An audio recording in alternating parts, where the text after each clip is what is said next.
Brian is a staff developer advocate at Sneak. He's well known into the community of Java and open source also.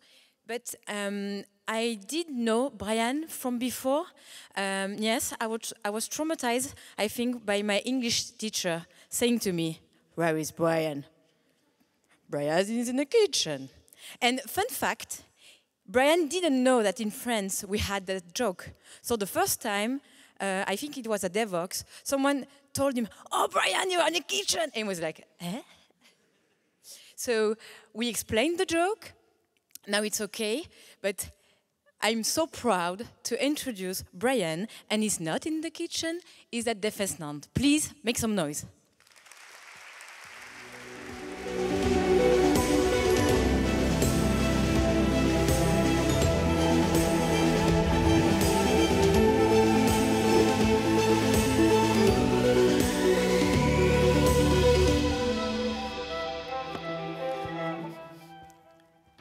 Merci, Esther. I was actually in the kitchen looking for my umbrella.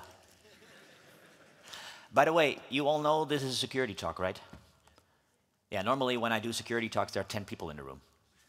But now, if you put AI or vibe coding or something like that on your slides, at that point, people are showing up. So that's what I'm doing. It's still the same security crap I'm doing every year. Anyway, welcome. Who of you is using, like, little show of hands, who of you is using generative AI tools or something like that? Kind of. I mean, if I asked a couple of years ago, or say 2 years ago, people were like, "Oh, no, they're gonna take our jobs." And hopefully we're at this point that we're like, nah, not really. They might do a little thing for us. I'm actually quite afraid for junior developers, to be honest. Like, see what the learning curve would be. But they will not take our jobs. At least, not yet. I hope. Maybe. I mean, because AI still makes mistakes, right? They do things like this. The problem with generative AI is that it needs context. And if you have the wrong context, it will give you the wrong answers. Fun fact. My wife she organized a tour for her company for her 5-year anniversary of the company, and they went to Ibiza. So funny as I am, she came home and I told my Alexa, like, "Alexa, please play the song We're Going to Ibiza." You know what the response was? "Sorry, I cannot find the song We're Going to Eat Pizza." That was not even AI, and they were wrong at that point already. So it can only go more horrible. Anyway, this is me. I am Brian. I work for Sneak. I am a staff developer advocate, which means I still develop and now have stickers. Basically that. I can hand out stickers. That's the perk you have. Do some stuff in the community, mostly Java. Sorry, everybody makes mistakes. Who is a Java developer here? Who is a Python developer here? Who is a JavaScript developer here? Yeah, I told you, everybody makes mistakes. You can tell for yourself what the mistake is. It's fine. Do stuff in the community. That's it. But this is the most boring slide of my slide deck, I guess. Let me get my phone out and get my timer on so I actually know what I'm doing. But let's start with what are we doing in AI? How can we use AI as AI tooling in development? We're going to actually build something live on stage. What could possibly go wrong if I'm doing live demos with AI, right? And then we're going to get back to some learning and some takeaways. I'm going to ask the people behind the screens if they can put the timer on, please, because that timer is still on 50 minutes, and I can go on forever, trust me. Anyway, common use cases for AI in development. First of all, adding comments is how we started with that, and summarizing code. And apparently it wasn't even code from my team, it was my own code. After 3 months of not watching at some code, I was like, who wrote this? And then you go to Git, right? And then it's like, oh, I wrote this. Copilot, please help me. What did I do? So it's very, very cool for that. It's very helpful for that. So summarizing code or adding comments to it so I can make it more explainable to my junior developers without actually doing much more work. They told me in the beginning that ChatGPT was good for 2 things. Writing lengthy emails from just a few notes, and summarizing emails back into these few notes, which that's what I do with my boss. It's great. But also things like writing README files or writing documentation. I am very good at writing documentation. Who is writing documentation? Yeah, I thought so. So are you good at it? I hope you say yes. You're not getting videotaped anyway. It's fine. Refactoring code, which can be interesting. Like things from last year or older versions of a programming paradigm can now be changed into different structures. In Java, we had at a certain point the stream API, which was nice to do. Like new coding features can be plugged in, which is a great way for AI to help me out, depending on what model you're using. Providing templates, because I am a Java developer, that means my front-end skills are horrible. But in most common cases, I'm using it as my pair programmer, or we use it as pair programmer, or generating code in general, like that. Question for you all again. Who of you does code reviews? Thank you. The rest of you does pair programming, I hope? I mean, but people like, I don't do either. Well, now you have Copilot, or something like that. I hope you don't count that as your pair programmer. I mean, people need to look at it if the code was right. And then we have generating code, but it's actually nothing new. We used to have Stack Overflow. I was a very good copy-paste Stack Overflow developer for years. Let's see if somebody else has the same problem, get the code out, copy-paste it, change it a little bit, it compiles, ship it to production. But now we can do this at scale. I'm just asking my coding assistant to do this. Guess what? This will come up with new sorts of problems. Because if I tell this to C-level executives, they're like, oh, more code. Nice. So we can finally create these 10x developers. Like more code, they think more code will be more productivity. More code will mean more functionality. More code will mean more business value. It might, but more code comes probably at more speed. But guess what? If I give a junior or a starting level developer such powerful tools and they have not really a clue what they're doing, they might create more code. They might create even working code. But how will that code be? I mean, more code, more speed, in my opinion, and I think, hopefully you agree, equals more complexity. Because I'm not sure if you have seen what kind of complexity people are putting into. My coding assistants are great at creating more complexity. But more code, more speed, and more complexity means also the possibilities of more vulnerabilities. The most secure code is the code you did not write. I mean, a good day for me is not the amount of lines of code I wrote. It's actually the amount of code I could get rid of, because then it gets simpler, and the chances of getting more vulnerabilities is getting slimmer. However, with more code, more speed, more complexity, naturally you will have more issues, and probably some of these issues will be security issues as well. And this, I didn't make this up. I mean, at one of the last researches from GitHub, they came up that a lot of people are using AI already in their work. So, I saw that already in the beginning, but they say 90% of the people have used AI coding tools at work at some point. That can be either legal or illegal. If you say you cannot use it, doesn't mean you're not using it. Come on, we're developers. Let's be honest. We did a simple research ourselves, and we came out to pretty much the same number as in 96% of development teams are using AI coding tools to make basically their life a little bit easier. And AWS had a research, and one of their main points was that, which is an oddly specific number, 57% of software developers that use AI tools complete their task faster. But faster does not always mean better. Faster does not mean more secure.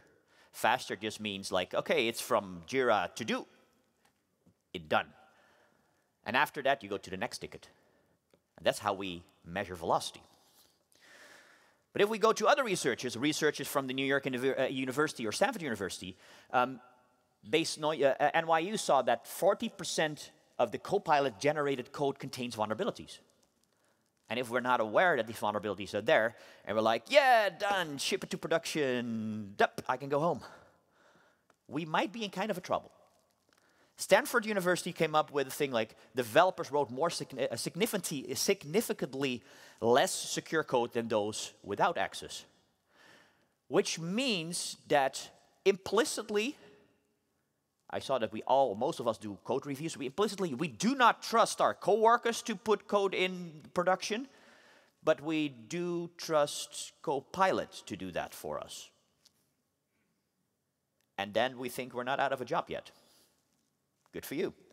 So it doesn't mean if the code is generated, it's by default more successful. It might not. I mean, I'm not sure if you ever, just for the fun of it, browsed GitHub repositories and how many great code is on there. Just saying. Just a little example. It's quite old, though, but you can all read. So take a second to read this.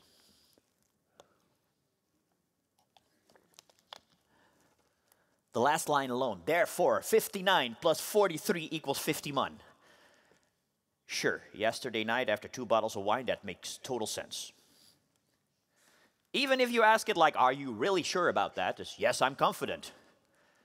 Please go home, you're drunk, I would say. And we saw many of these things in the past that things go wrong. Like we had the Air Canada accident where people put an LLM into a chatbot and they didn't specifically say that it was an LLM. Somebody fiddled around with it and basically refunded their own ticket, which was out of policy. But because it wasn't clear that it was an LLM, sure. One thing that is not over here, which was also in, was that people fiddled around with. I think it was Chevrolet, that Chevrolet dealer in the US that had a chatbot, and they manipulated the chatbot in such a way that it sold the car for $1, which was legally binding. You know what the solution nowadays is? If you open ChatGPT, Anthropic's, Cloud Desktop or anything else, Cloud Desktop will be wrong. Disclaimers. That's the reason why. So that's how we need to deal with it from now on. Or is it? I mean, we know that AI will be wrong from our day-to-day tools. That also means it will be wrong when it generates code for us. But when you ask it if it's wrong, it doesn't know it's wrong. It's very confident, and it will tell you, yes, it's right. The other thing that I want to discuss is intellectual property. Intellectual property, happened in the past that people just copy-paste things and put it into either ChatGPT or any of the other open models, and it turned out that they were leaking trade secrets. And I was like, sure, whatever, nobody would do that, right? People do that. So first thing I did was I looked at what are the things that OpenAI, because I'm a heavy ChatGPT user, or GPT models in general. And they say over here, we may use content submitted to ChatGPT, DALL-E, and any other services for individuals to improve model performance. I'm not sure what model performance means, but they use my stuff. That's what I can count on. And if I'm having an individual program, I'm absolutely sure that they're using my stuff. If it's a company profile, maybe not. It depends on how your company that's using that has an agreement with either one of these providers with retention time. But what we do, we send the stuff to them, and they might do something with it or not. And if we're aware of that, okay, we can go on. So then I looked into GitHub Copilot's Trust Center. And over here, it has the question, does GitHub Copilot use any of your code to train the GitHub models? Copilot, no, GitHub uses neither Copilot business nor enterprise data to train the GitHub models. And I was like, oh, thank God. And then I found out there were 4 tiers. So that again means for the free tier, if it's free, you are the product. Even if you're pro, you are the product. Only for business and enterprise, they're not. For the other 2, they don't say. So next thing up, I came into my GitHub Copilot schedule and in the settings. And this was a while ago already. It might have changed. But there is this tiny little thing over here. Allow GitHub to use my data for product improvement. I'm not sure what the default is by now. At that point, for me, it was ticked on. I had to tick it off. So I'm not going to blame any of the tools, but be aware that if you use one of these tools and you use it for purposes within your company or with data that can be how do you say that? Interesting. Let's keep it to interesting. Be aware what the default settings are. Not like, it looks good to me, ship it, it's fine. Might not be the great case. But okay, enough about all the theory. Let's go into code. What about code, Brian? Well, I'm going to develop or partially develop an application here on stage in Java using Copilot. So the first thing we're doing, I'm going to create a homepage. I said I'm not good at developing. That's why they made me a developer advocate. So Brian, now you can hand out stickers. So one of the things over here, I'm using Spring Boot, in this case with time leaf, doesn't matter. Like, if I'm actually executing this program, it starts, it compiles, which means already a great thing in my world. But if I do here, you basically see nothing. That is because the templates are not yet in, and we can use GitHub Copilot or any other of the assisting tools in different ways. And I personally like the way that it can help me while I'm coding. I'm not so much a fan of, I give you a prompt and let it generate code. I want to have some sort of control. So what I can do is I can give it, for instance, with comments, I can say like, we'll say, put in the fragments for header and product table. Let's see what it comes up with. So hopefully it comes up with, okay, it takes the fragments header, products table. Let me see if that actually is clear. Yes, we've got the products table and the header. So sure. Oh, great. Except, let's run it again and let's see if it works.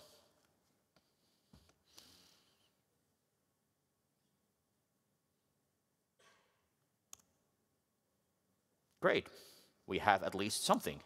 And if it fills up, we actually have a coffee store, or we have a store with coffee and beers, because depending on what time I give this session, either I'm craving for coffee or for beer. So this is pure selfish. So this works. This is fine. This can help me out. This can speed up my development. And I feel like I have some sort of control of my code. So let's continue. We created our homepage. Fine. You know, this is the basic way of how I'm going to use it today. So I'm now going to the product tables and make it searchable. Because if I'm going to the application, I can search over here. But whatever I put in, it comes back with nothing. Even if I say juicy. Juicy. Doesn't work yet. Obviously, one of the things is that the search thing is not yet implemented, because if I'm going to a search product, I'm just returning the index and basically does nothing. So say this will be my first, I come in as a junior developer, this will be my first case. Hey, we have a few things, we were still in production, we're still not yet fully in production, but Junior Brian, make sure that this one is implemented. I'm like, I know Copilot. So let me do this. So I will just say, search product by name or description. Exactly. Also, it comes up with things. Yes, looks good to. Oh, wait. Looks good to me. I think I know some SQL. Right. Sure. Return index. Sounds good. So it created some code for me, and well, it only has yellow lines, and yellow lines are warnings. And warnings are there to ignore. Because if it was not a warning, it would be an error. That's what they told me. So what I'm going to do here, I learned Git as well. So I'm saying, okay, let's create a new branch. We call it devfest Nantes. So create. Cool. And let's commit this stuff, because it works on my machine, I think. Right? I hope it works. We call this hope-driven development. So, okay, search implemented, thank you. Commit and push. Yes, again, these are just warnings, it's fine. Continue. Are you sure you want, yes, commit anyway and push, it's great. Push. Okay, I pushed it, great. So, let's run it on my machine just to be sure that it actually works. So I run it on my machine now. Okay, we can now search for cream. And it comes up with the one, yeah, creamy is in here in the description. Or I can use something like, maybe something tea. There's no tea. No, It's coffees, obviously. Let's say something like a porter, because beers. It works, fine, right? Or not? Did somebody already saw the problem? Well, luckily, what I can do here, it says, okay, you pushed it, let's make a pull request. Luckily, we have pull requests, so compare and make a pull request. Let's make the pull request to this repository, and sure, create the pull request.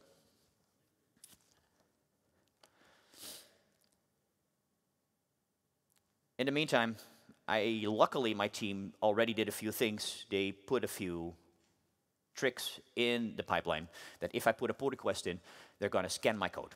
They're going to scan my code for security, which is basically the security on if I pull in new libraries, if I'm not pulling in libraries that are, I don't know, vulnerable or something like that. They're looking at the licenses of these libraries, and they're looking at my code. So let's see what's happening here. And my code is still, it's still running. Not good. Not good. So I cannot run my pull request. What it comes back is that GitHub Copilot created a SQL injection for me, like right out of the bucket. It says like, hey, Brian, this input is all fine, but this input is getting transformed to a lower input, and you put the lower input directly as part of the query. And then you execute the native query on it. Which means if hopefully everybody knows, if not, I will give you a small TLDR. If I do not separate my parameters from my actual SQL query, I can interfere with the execution order of SQL. And that's fun, because what I can do now, if I can interfere with the execution order of SQL, what I can do is I can first use this. We all know what this is, right, in SQL? End of statement. And because it needs to end with a single colon, I can do this. The rest I can do this. This means comments. So that's the insert, basically saying the rest of my query is comments, and I can say, oh, did I tell you that I'm Dutch? Update product, set price to 0. It's true.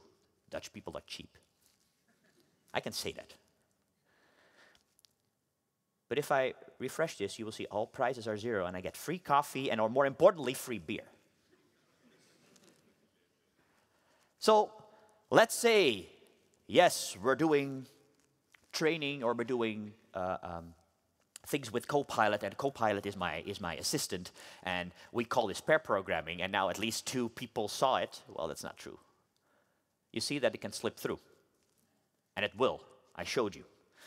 So how can we solve this? Obviously, we can solve this to maybe ask Copilot again, right? So let's go back to the code. Let's go back to Copilot and ask it. Let's remove this.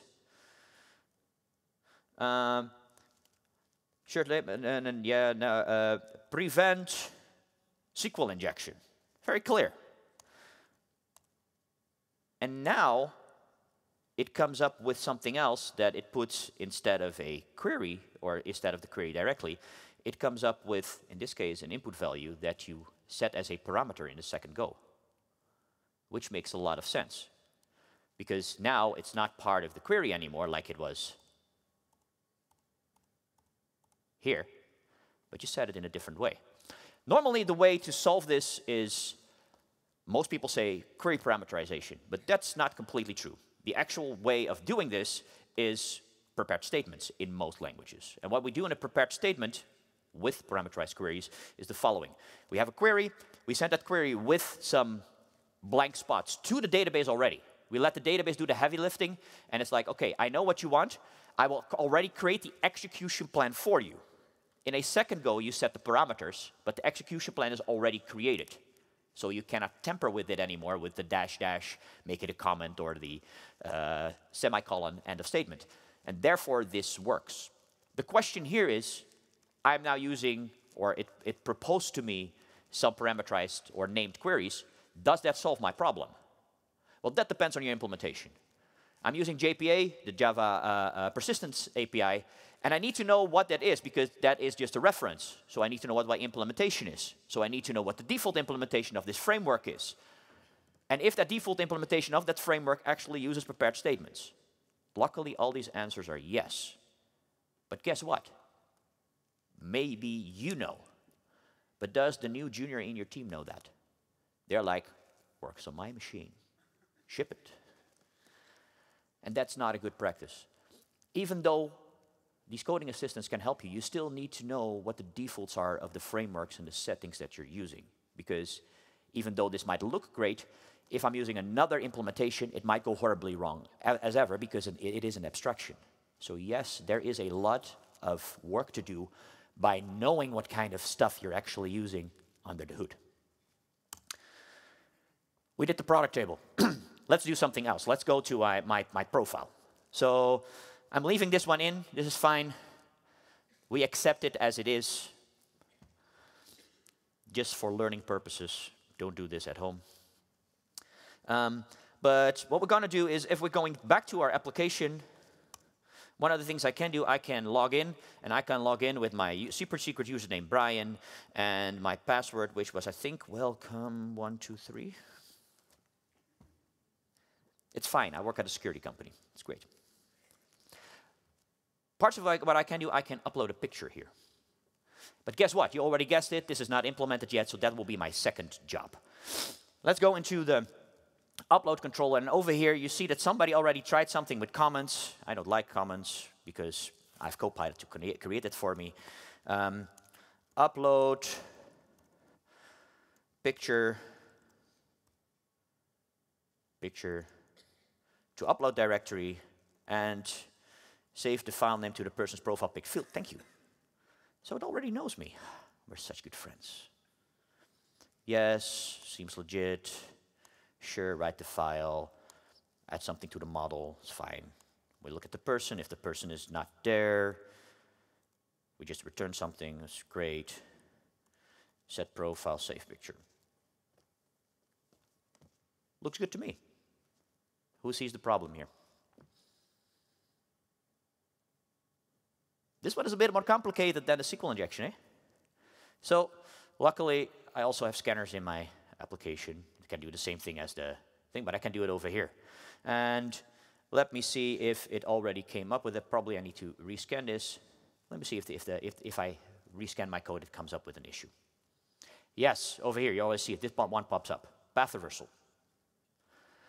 And the path reversal problem, if I'm going into this path reversal problem, it says the data flow goes from to the file right. Okay. Now I can generate a fix for me, but let's go into whatever is happening here. I'm uploading the file, and the file comes in as a multi-part file. Multi-part file is nothing more than an object, the object representation of a post request. I'm taking the original file name for whatever reason. Maybe you want to preserve the file name, that's great. You put all spaces, you replace it by underscores, and then you say the new file is the upload directory with the original file name. And then we basically write the bytes to it. But what if my file name is something like dot dot slash dot dot slash dot dot slash dot dot slash dot dot slash dot dot slash dot dot slash dot dot slash /passwd. Depending on who is running this application, I'm able to go into the root directory, maybe overwrite something on my system files, whatever. Who of you is using Docker? What is the default user for a Docker container? It's root. If you don't set a specific lesser privileged user, you're running it as root, which means I can also override system files on the operating system layer that is there. So the problem over here is I could have catched this already in my IDE or during the process of merging or whatever, but GitHub Copilot came up with a vulnerable thing, and I will show you that it's actually hackable. So I'm not using the normal browser here. I'm doing something different. I'm using Burp Suite. Burp Suite. Burp Suite is a tool that is, how to say this, for educational purposes only. Or for pen testers. For pen testing, it's fine. It's great, actually, for pen testing. But what I can do, I can record my post requests and replay them and interfere with them, so I can actually show you that this is possible. I'm using the proxy. I'm creating a browser that's connected to this proxy. And let's go to localhost, what was it, 8081. Let's log in, and no, not as Simon. Oh, actually, let's do this as Simon, because then I can blame my coworker instead of me. Let's go to the profile. Let's upload a file. Like, Simon looks great. So, now I'm Simon, and I'm not in the kitchen anymore. But nothing's wrong with it. This is how it works, how it should work. This is perfect. But what I can do over here, I can go to my HTTP history, and I'll zoom in a second. And over here, I have the post request for the upload image. So if I go into there, I will have, on one hand, the request and the response. Let me put the request into my repeater so I can play around with it. I can fiddle around with it. The red part of this picture basically is the binary. Not really special. But the name is just metadata. So let's call it ... DevFest rocks.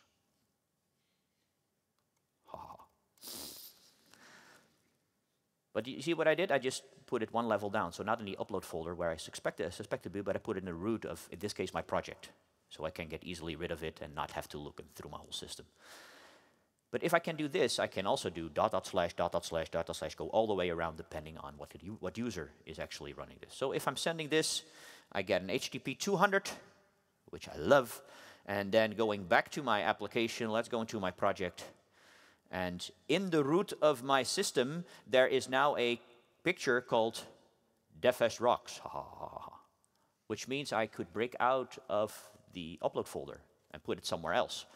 And if I can do this, I can misuse the same post request to even misplace the binary into something else and overwrite it and make my Bitcoin miner work on your machine. And again, once again, this was code that was coming from my coding assistant. So we see in 2 occasions already, coding assistants will make your code work, hopefully, but not in the best way. They can come up with, in this case, security vulnerabilities. And these are, the SQL injection was probably easy to catch with things like code reviews, and we almost all do that. But this one is quite harder. This one is not very obvious. You need to know this one. So if you're not aware that even if you do code reviews, who are you picking for your code reviews? Specifically, if the amount of code is getting bigger and bigger and bigger with Copilot or any of the other coding assistants. Do you pick your junior again? Like, hey, junior, we worked for this for 4 weeks on it, and now you got 20 minutes because we need to go to production. Good luck. And now at least 2 people looked at it, and we are compliant. Compliant, unfortunately, doesn't mean safe. So yeah, but it worked fine. We need to create a unique product on the product page. Well, sure, we can do that, but the product page is created like here, product controller. This was created by somebody else, and the person thought like, yeah, of course, let's not render it, let's just put write HTML back into the writer and just output it. What could possibly go wrong? Because the manager said to me like, we already have this screen, we can use it right away. But the thing is that if I scan this part, I already know that it has 2 cross-site scripting issues. And I will show you both cross-site scripting issues. So one of the cross-site scripting issues is that we have a string product name, and that product name is outputted over here in an H1 without doing any form of sanitization or validation. So I can do something like, what is it, script alert 1, and then pop it up. So we call that reflective cross-site scripting. That is absolutely possible. But we probably have caught this. The second one is over here. It writes the output and the description from the database, and assuming that whatever is in the database is safe. That depends. If you're the only one, literally the only one who can write to the database and read from the database, and you don't have an admin, then you might be true. But you probably have admins, you probably have more applications that run that. So it can be that you're piggybacking on a stored cross-site scripting issue. Somebody else did it, put it in a database, and now you're showing it to your customers, which is JavaScript. JavaScript gets rendered in the browser, and kaboom. I did the most reasonable thing. I had to review this code, and I was like, I'm not going to review this. I'm going to ask my big friend, Chat. So what I did, I asked Chat, identify the security problem in this code. And I copy-pasted the code. And don't do this at home, please don't. But ChatGPT came up with a few things. It says like, hey, something with directly, cross-site scripting. Okay, sounds confident. Something with the product name, great. And then it comes up, oh, I need to narrow it down a little bit so we can actually see it, because it says over here, yeah, the alert 1, this can happen. You can use encoders like the encoding library from the OWASP Foundation. Sure. And then it comes up with other things like how to do HTML. And so to mitigate XSS, always escape user input. That is not wrong. But you saw that it only caught one of the two vulnerabilities. It didn't caught the stored cross-site scripting. And stored cross-site scripting is not very obvious, but is far more dangerous than a reflective cross-site scripting. Which I wanted to say that even if you're using your coding assistants, and I'm just used ChatGPT for it, to ask it like, hey, are there any problems and can you fix it for me? It might come up with something, but it might not. And the problem is it's not trained to do so, because these models that we're using are probably models from either Anthropic or OpenAI, and they're trained on a large set of general data. And this general data comes from GitHub stuff or things out in the open that might be okay, but also might not be okay. So using your tool like, hey, help me out, might work, but it's not a guarantee that it will pick the vulnerabilities for you. So having a security scanner in place might help. Also, if you use an agent, you can use a security MCP, for instance, to help you out with that. So maybe I could do the upload controller, ask copilot in the chat function. Let's start a new one. And let's over here ask it for scan my code for security issues.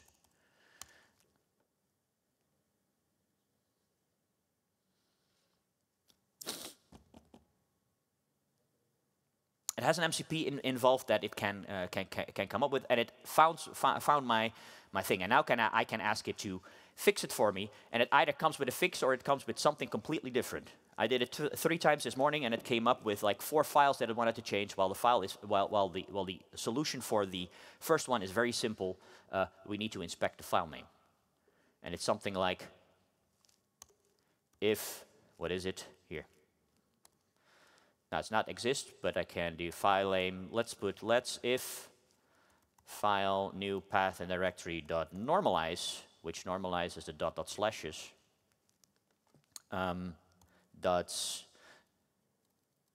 Starts with upload directory. So basically say that if I normalize the new file path name, and it starts with the actual upload folder, because dot slashes traverses to something else. If it's not the case, I just throw an exception over here, and we're done. But every time you let your copilot or any other thing use it, it will probably mess up your code even more. It might work, but it's more complex in that way. So just knowing your basic security issues and having something like a security scanner in place might be very helpful while coding instead of doing it at the end. So just some screenshots that I did what I just showed you in Copilot. So we created our application, and you saw that by using my generative AI assistant, I can do this. This works great on my machine. Maybe not in production. So why does this happen? If we look at LLMs, LLMs are stateless things. There's no such thing as memory or if you have a chatbot, chat memory. Chat memory doesn't exist. Chat memory is something created by the developer, and we send everything in the request to the LLM, and then the LLM comes with a response. So that means the request is leading. For instance, if you look at RAG, Retrieval Augmented Generation, what we do in RAG is that we have either stuff from documents or stuff from a database, or like we enhance the request to the LLM with the content that it needs. So you have your query and you send your query to the language model, but in the meantime, with RAG, what you do is you look at your context, you chunk it into pieces and you pick the right pieces of context and you send that in the request to the LLM.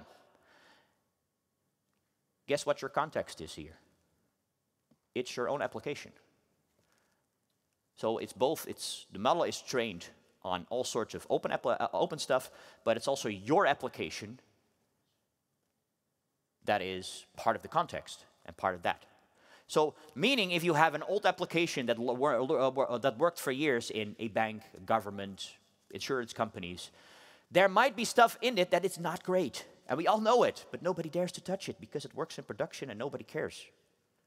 But it's now part of your code base and it will be part of your application and part of your suggestions. So it tries to mimic the way how you're writing code, and that's how we had the problems here as well. Garbage in, garbage out.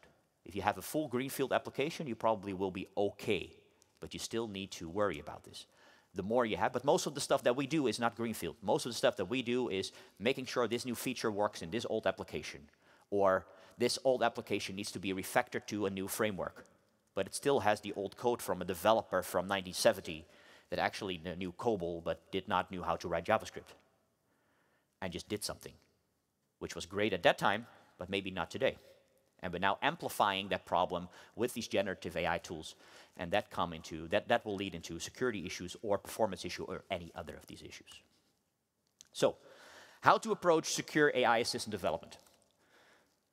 Some takeaways. First of all, education and awareness is always important, because if we don't know, we don't care. So let's know about a few things. First of all, write up policies and company guidelines. For instance, what code assistants can I use? Do we have a reason for that? For instance, yes, we can use Gemini, or yes, we can use any other thing because we have a contract with Google or whoever, and our IP data will not be stored and will be in a safe place. You can't do that as a company. If I do it with my individual account, I'm screwed, because, again, I'm Dutch, I'm cheap, I'm using the free version. Focus on security vulnerabilities and sensitive data. So know what kind of sensitive data is in your application and what can piggyback from that, and how that can escalate into problems. But next to that, be aware that these security vulnerabilities exist. You still need to have the knowledge to recognize it when you do code reviews. And the more code you write, the more you need to review. And we saw that ChatGPT or any other of these assistants are not always great in helping you with these reviews. And make sure that if you have these educational steps, that it's repeatable and that everybody knows about it, and your new junior that is onboarding has that same. Because guess what? I just did a class on a university back in the Netherlands, and everybody is using generative AI tools. And why? I would say because students are lazy, but they say, no, because we're very effective. On the other end, don't trust blindly, but verify. One of the things, treat your AI code like you do with your junior developer. Would you, if a junior developer creates something, like before the AI stuff, would you say like, looks good to me, ship it? No, of course not, because you know that people need to learn. And you look at it like, okay, is this reasonable or not? And then you give it comments and you make sure that's a learning path. So treat your AI tools and your AI output the same way. Make sure that you have tests available, because obviously in my application, I don't have tests. I have 1 million testers in production that will warn me when something goes wrong. And pair these kind of things like ChatGPT, Copilot, Gemini, whatever coding assistants or cloud code, whatever, with still security testing, because these are general models. General models are trained on general content and not specifically targeted to this. And we know that, yes, performance can be an issue, but if security is an issue, then the thing is they come back to you. You probably fix it in like 5 minutes, and then you have to fill in all sorts of paperwork for the next 3 months to make sure that it's in a good way with the government, specifically with PII problems, that your management is aware of and we have to mitigate all sorts of risks. Trust me, I've been in that situation. It is not fun. So pair these things up with security tooling, and yes, obviously I work for a company that creates security tooling, but I don't care which security tooling you're using. Be aware that you need to use it. That's for me the main point. So these are my takeaways for today. Yes, please keep using generative AI tools. They are extremely helpful. But be a critical thinker. Use the right tooling next to it, and make sure that in the end you are responsible for the code. Not Copilot, not Gemini, not Claude Code, or anyone else. We have some future readings. I will display, or I will publish the slides, so you can just click the links way easier. Again, I'm lazy as well. The tools I'm using, like the tool that I used, are freely available. In this case, I'm using it within IntelliJ, but it's also available for VS Code or any of the other coding IDEs. But again, be a secure developer, not just push out code with Copilot or Gemini, but make sure that whatever you push out is secure. I hope this was useful. Thank you for your attention. Cheers.